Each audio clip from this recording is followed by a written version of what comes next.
बीजापुर राज्य में देवी सिंह नाम का एक राजा राज्य करता था। देवी सिंह के प्रशासन में सभी लोग सुखी और शांतिपूर्ण थे। देवी सिंह एक महान कला का संरक्षक था। उन्होंने अपने दरबार में अनेक कवियों को घोषित किया था। उस दरबार में बड़े बड़े विद्वान रहते थे। राज्य में महान कवि और महान विद्वानों की उपस्थिति के कारण राज्य उच्च शैक्षिक मानकों के साथ फल फूल रहा था। आसपास के राज्य में कोई भी शाही दरबार के कवियों की विद्वता को मात नहीं दे सकता था। इसी तरह कुछ समय बीत गया। महाराज ने घोषणा की कि यदि कोई उस राज्य के कवियों को हरा देगा तो वो उन्हें 1 लाख रुपए इनाम में देंगे। इसी तरह कुछ और समय बीत गया। उस राज्य के उत्तर में कुछ मील की दूरी पर बीजापुर नाम का एक राज्य था। उस राज्य में धर्मवीर नाम का एक विद्वान था। वो बहुत ही प्रतिभावान था। उसको बहुत घमंड था कि उसके जैसा विद्वान कोई है ही नहीं। उन्होंने अपनी विद्वता से आसपास के कई विद्वानों को परास्त कर दिया। उन्होंने कई पुरस्कार भी जीते। एक दिन उसे देवी सिंह की घोषणा के बारे में पता चला और उसने किसी भी तरह उस देश के विद्वानों को हराने का फैसला किया और उस देश की यात्रा प्रारंभ की। जंगल के रास्ते निकलकर उस राज्य के पास में एक वृक्ष के नीचे आराम करने के लिए वो रुक गया। पास से गुजर रहे एक चरवाहे आशीष ने धर्मवीर को देखा और उससे पूछा, अरे आप कौन है? आप कहाँ जा रहे हैं? आपको पहले यहाँ कभी नहीं देखा। और आप कौन से राज्य से आ रहे हैं? उसके ऐसा पूछने पर धर्मवीर ने कहा, मैं बीजापुर राज्य से हूँ। मैंने सुना है कि आपके राज्य में बड़े बड़े विद्वान हैं। मैं आपके राज्य के विद्वानों से प्रतिस्पर्धा करने के लिए आया हूँ।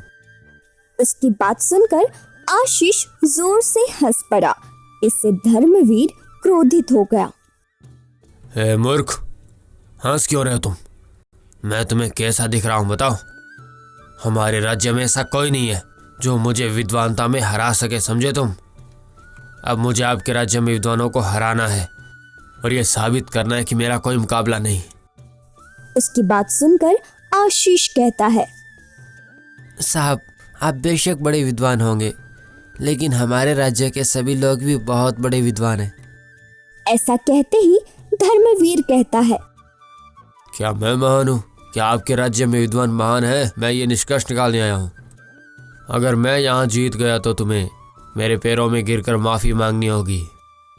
उसकी बात सुनकर आशीष कहता है, प्रभु, मैं आपको नीचा करने की बात नहीं कर रहा हूँ। ज्ञान किसी की संपत्ति नहीं होती है। हार जीत तो अस्थायी होती है।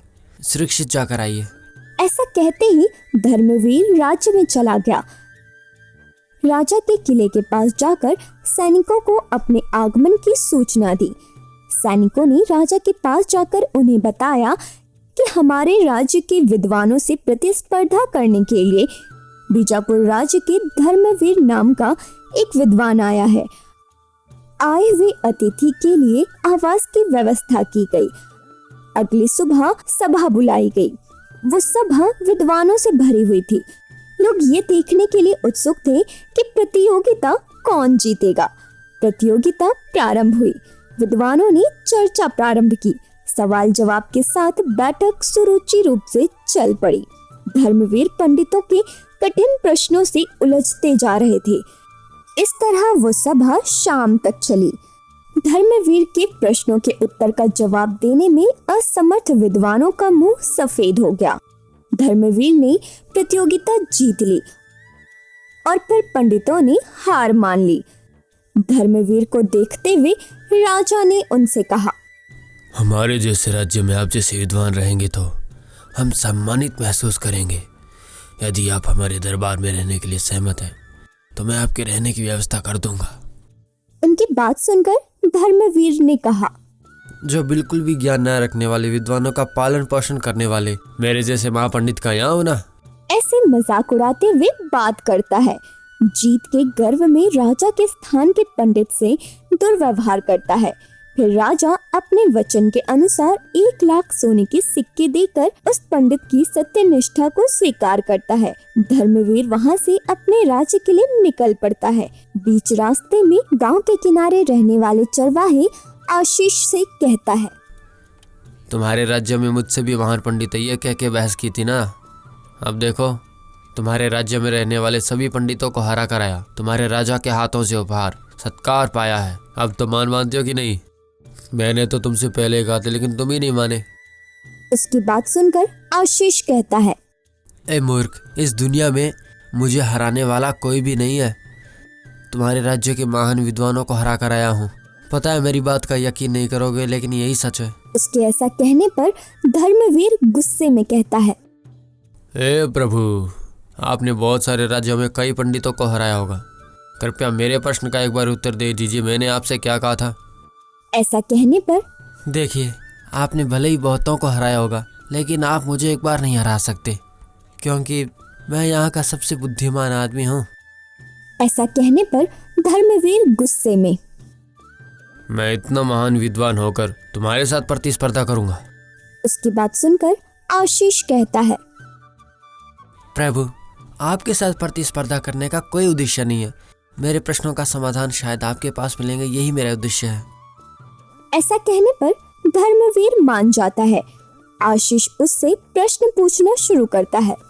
तो बताइए, ऐसा क्या है जो बिना जाने बता नहीं पाओगे, बिना बताए नहीं जान पाओगे, सोचोगे तो समझ पाओगे?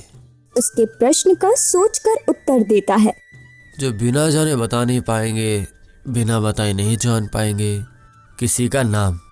उसका उत्तर सुनकर आशीष कहता है, अरे, आप तीसरी बात भूल गए। मुझे लगा आप सोचेंगे तो पूछेंगे। आप ही जरा सोचिए, किसी का नाम हम सोचकर नहीं बता सकते ना। उसकी बात सुनकर धर्मवीर सोच में पड़ जाता है, लेकिन उसको उत्तर नहीं मिलता। इसका उत्तर वो आशीष से पूछता है। तब उसे आशीष कहता है, जो बिना जाने बता नहीं पाओगे, बिना बताए नहीं जान पाओगे, सोचोगे तो समझ पाओगे, तो ये है पहेली। ऐसा कहने पर धर्मवीर का मुंह छोटा हो जाता है। उसके बाद उससे दूसरा प्रश्न पूछता है। एक बार की बात है, एक राज्य में विष्णुवर्धन नाम का एक राजा राज करता था और उनका इकलौता बेटा था आदित्यवर्धन नाम का। और विष्णुवर्धन की मृत्यु के बाद आदित्यवर्धन राज्य संभाल रहा था। आदित्यवर्धन की मृत्यु के पहले राज्य कौन संभालता था, बताओ जरा? ऐसा प्रश्न पूछने पर धर्मवीर कहता है, यह कैसा पेचीदा सवाल है? ये क्या, आप सोच समझ कर ही जवाब दीजिए ना। उसकी बात सुनकर धर्मवीर कहता है, आदित्यवर्धन की मृत्यु के पहले उनके पिताजी विष्णुवर्धन ने राज्य संभाला था। उसके ऐसा कहने पर आशीष कहता है, जी नहीं, मैंने आदित्यवर्धन की मृत्यु के पहले कहा था। और आदित्यवर्धन की मृत्यु के पहले मतलब आदित्यवर्धन ही राज्य संभाल रहा था ना। उसकी बात सुनकर धर्मवीर का मुंह छोटा हो गया। हार मानकर धर्मवीर ने ऐसा कहा, मैं गर्व से इस दुनिया में मेरे जैसा कोई विद्वान नहीं है, ये कह के लोगों का अपमान किया। आज तुमने मेरी आंखें खोल दी है, तुम वाकई काबिले तारीफ हो। ऐसा कहकर वो वहाँ से सीधा राजा के दरबार में जाकर जो कुछ हुआ था सब बता देता है। राजा बहुत खुश होकर राज्य के सम्मान की रक्षा करने वाले उस बकरी चराने वाले आशीष को बुलाकर उसका सम्मान करते हैं। दोस्तों, ज्ञान कभी किसी एक का नहीं होता। हर दिन कोई ना कोई नई चीज़ सीखते हुए हमेशा विद्यार्थी बने रहना चाहिए। अगर ये कहानी आपको पसंद आई है तो लाइक करो, शेयर करो और हमारे चैनल को सब्सक्राइब करो। और आपका बहुत बहुत धन्यवाद।